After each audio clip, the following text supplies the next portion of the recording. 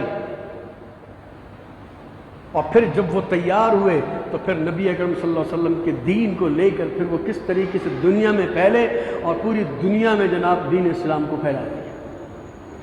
تو اللہ تبارک و تعالیٰ نے صحابہ کرام کی مثال توریت اور انجیل میں ایک فصل کھیتی سے تشبیہ دی کہ کس طرح کھیتی کتنے فوائد پر مشتمل ہوتی ہے، اور وہ تمام فوائد اس کھیتی کو استعمال کرنے والوں کو حاصل ہوتے ہیں۔ اور آپ جانتے ہیں کہ ہماری شہری زندگی، ہمارا ملک پاکستان زرعی ملک کہلاتا ہے، اس زراعت سے ہمارے ملک کو کتنا فائدہ ہوتا ہے۔ کہنے والے تو کہتے ہیں اعداد شمار کے حوالے سے کہ 70 65 75% ہمارا ملک کا دار و مدار زراعت پر ہے، کیونکہ ہم زرعی ملک ہیں۔ تو کتنی کھیتیاں، کتنے ہی مطلب جو ہے اجناس ہمارے ملک کے اندر اگتی ہیں، آپ جانتے ہیں۔ تو صحابہ کرام کو اللہ تبارک و تعالیٰ نے پوری دنیا میں پھیلا دیا اپنے محبوب صلی اللہ علیہ وسلم کے دین کو پھیلانے کی غرض سے، اور دنیا کے ہر خطے میں اگر دیکھا جائے تو کسی نہ کسی صحابی کی مرقد، ان کا مزار، ان کی قبر موجود ہوتی ہے۔ ہمارے پاکستان میں بھی کہا جاتا ہے کہ مختلف مقامات پر صحابہ کرام کی قبریں موجود ہیں، ان کی مزارات موجود ہیں۔ یہ ان کی وہ انتھک محنت تھی جو اللہ کے پیارے حبیب صلی اللہ علیہ وسلم نے ان کی تربیت فرمائی اور انہیں دین پھیلانے کا ایسا جذبہ عطا فرمایا کہ وہ پوری دنیا میں جہاں جہاں تک وہ جا سکتے تھے وہاں وہاں تک وہ گئے اور دین کو پھیلا دیا۔ یہ آج ان صحابہ کرام علیہم رضوان کی قربانیوں اور ان کی محنت کا ہی نتیجہ ہے کہ آج ہم لوگ مسلمان ہیں، آج ہم نبی سے محبت کرتے ہیں۔ انہی صحابہ کرام علیہم رضوان کی زندگی جو انہوں نے اپنے پیارے آقا صلی اللہ علیہ وسلم کو دیکھا اور ان سے محبت کی اور اس محبت کے جو طریقے اپنائے وہ طریقے امت تک پہنچے، تو ان کو دیکھ دیکھ کر صحابہ کرام کے شاگرد، ان کے شاگرد اولیاء کرام کی شکل میں ہم تک پہنچاتے رہے، اور آج ہم اپنے پیارے آقا صلی اللہ علیہ وسلم کو کسی حد تک جانتے ہیں اور ان سے محبت کرتے ہیں۔ یہ صحابہ کرام ہی تھے۔ اللہ تبارک و تعالیٰ نے بھی اس زمانے کے لوگوں کو جب وہ ایمان لانے کے لیے آتے تھے نبی کریم صلی اللہ علیہ وسلم کی بارگاہ میں، تو اللہ تبارک و تعالیٰ قرآن کریم میں ارشاد فرماتے ہیں سورہ بقرہ کے دوسرے رکوع میں، وَإِذَا قِيلَ لَهُمْ آمِنُوا كَمَا آمَنَ النَّاسِ، کہ اے آنے والے لوگوں اگر تمہیں ایمان لانا ہے تو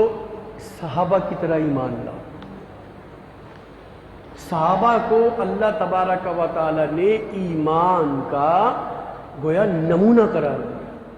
کہ اگر تم ایمان لانا چاہتے ہو، ایمان رکھنا چاہتے ہو، تو جیسے میرے نبی کے صحابہ ایمان لائے ہیں ویسے تم ایمان لاؤ۔ تو آج بھی الحمدللہ دنیا میں جہاں جہاں مسلمان موجود ہیں اور جو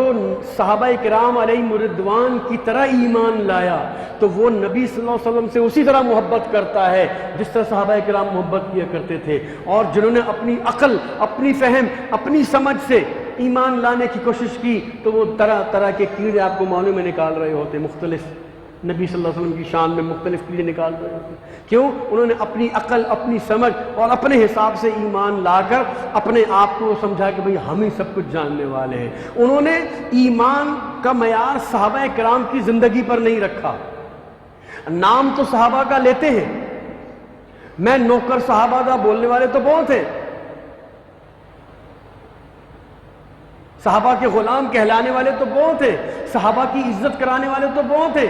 جگہ جگہ بینر لگا کے کہ جناب فاروق اعظم رضی اللہ تعالیٰ عنہ کا دن سرکاری طور پہ منایا جائے، عثمان غنی رضی اللہ تعالیٰ کا دن سرکاری طور پہ منایا جائے، ابو بکر صدیق رضی اللہ تعالیٰ کا دن سرکاری طور پہ منایا جائے، یعنی چھٹیاں کی جائیں، احترام دیا جائے۔ کہا تو جاتا ہے، لیکن جس طرح وہ صحابہ نبی صلی اللہ علیہ وسلم کا ادب کرتے تھے، محبت کرتے تھے، ویسی محبت ان کے قریب سے بھی نہیں گزری، چھو کر بھی نہیں گزری۔ صحابہ کرام تو وہ تھے کہ جب سرکار صلی اللہ علیہ وسلم وضو فرماتے تھے تو نبی صلی اللہ علیہ وسلم کا پانی جو وضو کا گر رہا ہوتا تھا اس کے پیچھے جھپٹ رہے ہوتے، لے لے کر ہاتھ سے اپنے چہروں پر اپنے منہ پر مل رہے ہوتے۔ نبی صلی اللہ علیہ وسلم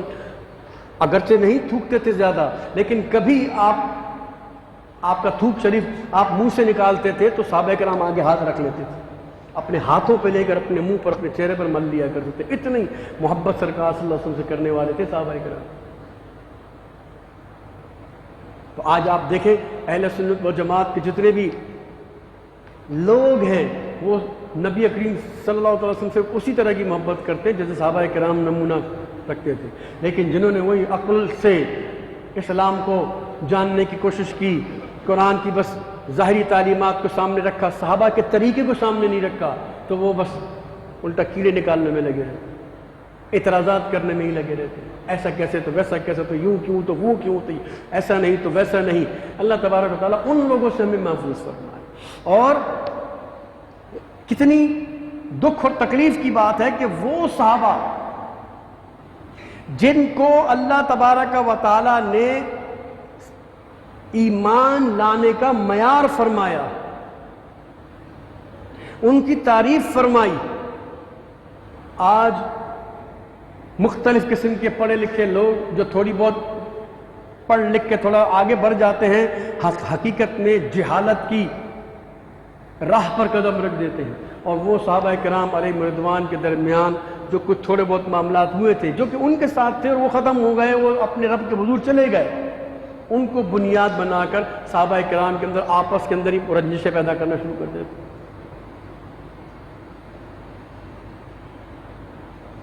فلانے صحابی سے یہ غلطی ہو گئی، فلانے صحابی سے یہ غلطی ہو گئی، فلانا اس سے لڑ گیا، فلانا اس سے لڑ گیا، فلانا نے یہ کر دیا، فلانے نے یہ کر دیا، اور جناب یوں ہو گیا، وہ ہو گیا، فلاں ہو گیا، چنی ہو گیا، اس طرح کی فضولیات کو لے کر جو کہ کتابوں کے اندر اگرچہ لکھی ہوئی ہیں، لیکن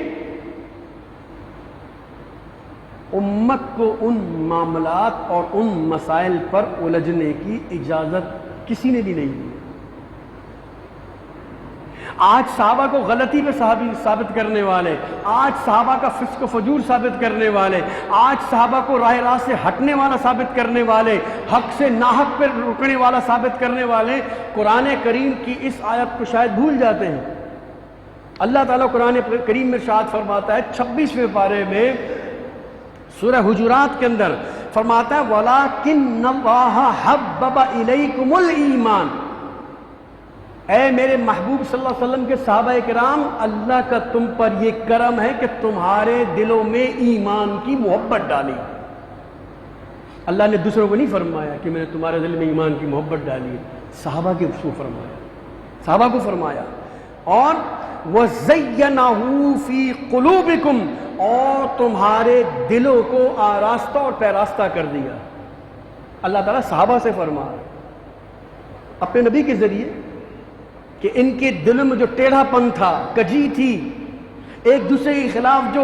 ہوا کرتا تھا، وہ سب میں نے ٹھیک کر دیا ہے، تمہارے دلوں کو سیدھا کر دیا ہے۔ دو باتیں۔ تیسری بات فرماتا ہے وَكَرَّهَ إِلَيْكُمُ الْكُفْرَ، اور تمہارے دلوں میں کفر سے نفرت پیدا کر دی ہے، تمہارے دلوں میں کفر کے لیے سخت نفرت ڈال دی ہے میں نے، یعنی تم کبھی کفر کی طرف جا ہی نہیں سکتے، اتنی نفرت ڈال دی میں نے کفر کی تمہارے دلوں کے اندر۔ تین باتیں ہو گئیں۔ چوتھا فرماتا ہے والفسوق،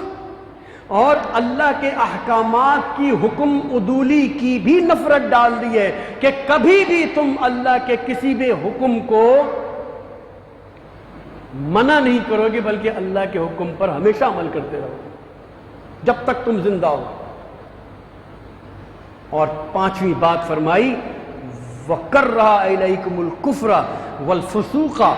وَالْعِصْيَانَ، اور ہر قسم کے گناہ سے بھی تمہارے دل میں نفرت اور بیزاری ڈال دی ہے میں نے. اب اللہ تبارک و تعالیٰ ذمہ داری لے رہا ہے کہ میں نے صحابہ کے دل میں حکم عدولی، گناہ اور کفر سے نفرت پیدا کر دی، وہ کبھی نہیں کرے گی. اور آج پڑھے لکھے پروفیسر، پڑھے لکھے انجینئر کہلانے والے جاہل لوگ صحابہ کرام پر انگلیاں اٹھا رہے ہیں، طرح طرح کی فضول بکواس کر کر کے اپنی قبر کو ہی خراب کر رہے ہیں، اور جو لوگ ان کی باتوں کو سنتے ہیں وہ بھی اپنا ایمان برباد کرنے کے پیچھے تلے رہے ہیں. ایک بات سمجھ میں نہیں آتی، اور یہ سمجھنے کی بات ہے لیکن لوگ کیوں نہیں سمجھتے. اگر صحابہ کرام علیہم الرضوان کے درمیان آپس میں کوئی معاملہ تھا بھی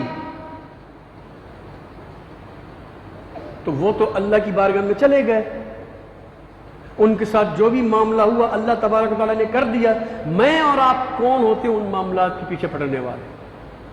اللہ کا پیارا نبی صلی اللہ تعالیٰ علیہ وسلم تو فرماتا ہے کہ کوئی مسلمان مر جائے، یہاں صحابی کی بات نہیں ہو رہی ہے، کوئی بھی مسلمان مر جائے، کسی بھی زمانے میں مر جائے، کوئی مسلمان مر جائے، خبردار مرے ہوئے کے پیچھے اس کی برائی نہ کرو. یہ بات آپ سب کو سمجھ میں ہو کہ کسی مرے ہوئے شخص کی برائی نہیں بیان کرنی چاہیے. اگر تمہارے پاس اس کی کوئی اچھائی ہے تو تم اچھائی جتنی کر سکتے ہو کرو بیان. جب ایک عام مسلمان کو اللہ کے پیارے حبیب نے یہ حق دیا ہے عام مسلمان کے لیے کہ اس کے مرے پیچھے اس کی برائی نہ کرو، تو صحابہ جس کے بارے میں خود اللہ کے پیارے حبیب نے 3 مرتبہ فرمایا اللہ اللہ اللہ اصحابی، کہ اللہ سے ڈرنا، اللہ سے ڈرنا، اللہ سے ڈرنا میرے صحابہ کے معاملے میں. خبردار تم میں سے کوئی میرے کسی صحابی کی برائی تنقید کبھی مت کرنا، اس لیے کہ تم میرے صحابہ کے مقام کو نہیں سمجھتے. لیکن پھر بھی سمجھانے کے لیے ایک مثال دے دی، فرمایا تمہارا احد پہاڑ کے برابر سونا خرچ کرنا میرے صحابی کے مٹھی برابر جوار جو ہوتی ہے یا جو ہوتی ہے، باجرہ سمجھ لو،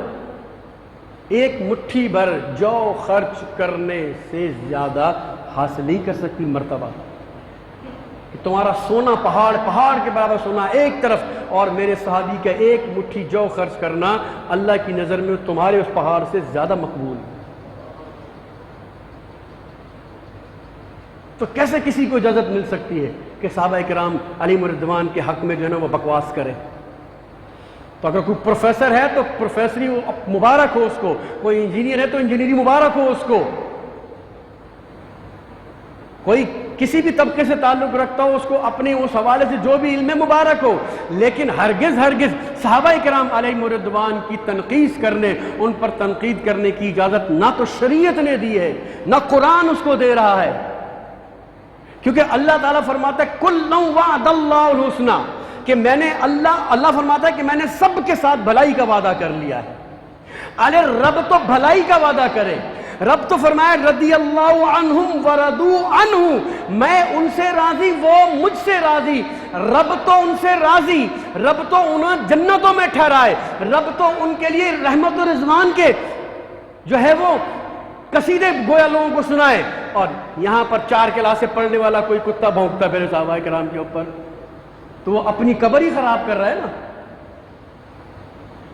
اپنی قبر ہی تو برباد کر رہا ہے، اور کیا کر رہا ہے؟ تو جو لوگ ان لوگوں کو بیٹھ کے سنتے ہیں یا ان لوگوں کے پاس بیٹھتے ہیں تو یاد رکھ لو، صحبت رنگ دکھاتی ہے، صحبت اثر لے کر آتی ہے. وہ کہتے ہیں نا کہ خربوزے کو دیکھ کے خربوزہ رنگ پکڑتا ہے،